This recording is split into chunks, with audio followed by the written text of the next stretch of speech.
Member for Fannie Bay. Thank you, Madam Speaker.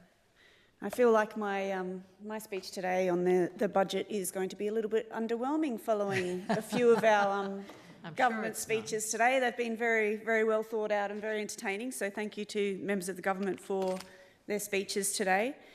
Madam Speaker, I just wanted to touch quickly on something that I've mentioned a few times in this chamber before, which is so many people come to speak to me in my office. I have people that are Conservative, I have Greens, I have people that swing to the left, to the right, to the centre of the pendulum when it comes to your political beliefs, and they all come to speak to me. I have people from my neighbouring suburbs of Ńichcliffe and Johnson come to speak to me because they do not feel like they can go and speak to their local member because of their beliefs and their way of thinking. Madam Speaker, this gives me a great opportunity to feel what the entire community is feeling, not just the people that have the same beliefs and values that I do, which is really good. I believe that this makes people feel like they can come and speak to me, and I will listen to them no matter what their political beliefs are. Madam Speaker, the community, since the day that I started campaigning and previous to that, being in the community and a local member of the Fannie Bay electorate, people did come and speak to me about their concerns, and their number one concern has been crime. And this is why the centre of our budget focuses around crime, because that's what Territorians want and that's what they need to be able to feel safe. If we can get the crime situation under control, everything else will fall into place. Madam Speaker, I believe that this is a budget that delivers action, certainty and security for all Territorians, not just one group of Territorians, but all Territorians. It is a budget that restores confidence, rebuilds our economy and strengthens the unique lifestyle that makes the Territory such a special place to live and work. This government has listened to the needs of the community. With a historic law and order package, we are investing in more police, more corrections beds and greater resources for our courts and victim support services. This is the largest investment in Territory history to tackle domestic and family violence and sexual violence, ensuring that our families and communities are safer than ever before. The package makes community safety a top priority by directing unprecedented resources to law and order initiatives in the Northern Territory.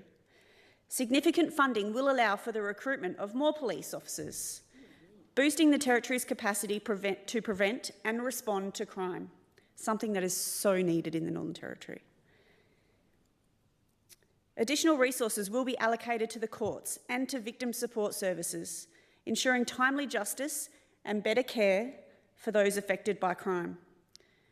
The package represents the largest ongoing investment in tackling domestic, family and sexual violence in Territory history, aiming to make families and communities safer. This comprehensive approach is designed to restore public confidence, reduce crime and support victims, making the Northern Territory a safer place for all residents. And as I said, Madam Speaker, something that everybody in the community wants. Our health investment demonstrates our commitment to the well-being of every resident. And with $1.6 billion for education and training, including fee-free TAFE and training bonuses for apprenticeships, we are building a stronger workforce for the future. Tourism is the cornerstone of our economy, and in this budget it receives a significant boost. This is a smart strategic investment that will grow visitation, support operators and drive long-term confidence in the sector.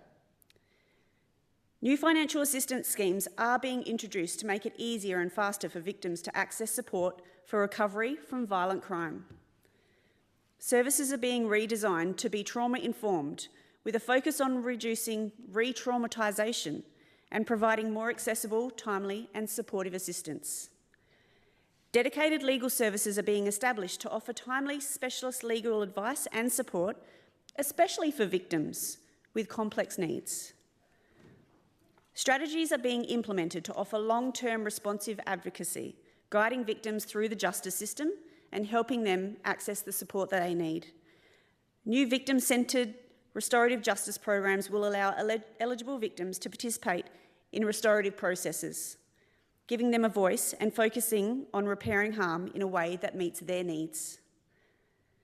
There is a strong focus on education and awareness campaigns, building partnerships between government, community organisations and victims to create a coordinated and compassionate response.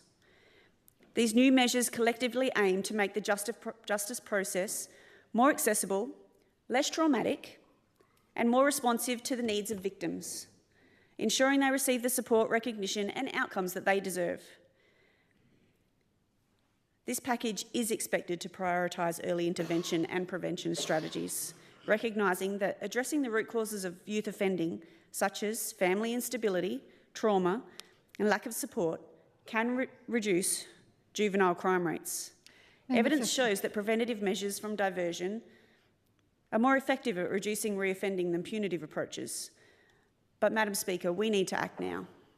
Member for Fannie Bates, just on midday, I will call the lunch break now and you can continue at a later time. Thank you. The Assembly stands suspended until... Government business, order of the day number 1, standing in the name of Mr Yan, Appropriation 2025 to 2026 Bill 2025, Serial 25, and the Revenue Legislation Amendment Bill 2025, Serial 26. Resumption of debate on the question. The bills be now read a second time. Member for Fannie Bay, you have 24 minutes remaining on your speech. Thank you, Madam Speaker. So, Madam Speaker, just continuing on from where we left off, these approaches help young people take responsibility for their actions and repair harm, often with the involvement of victims and support networks. The package that we have introduced is likely to expand the use of community-based sentencing options such as probation, supervised release and restorative justice orders.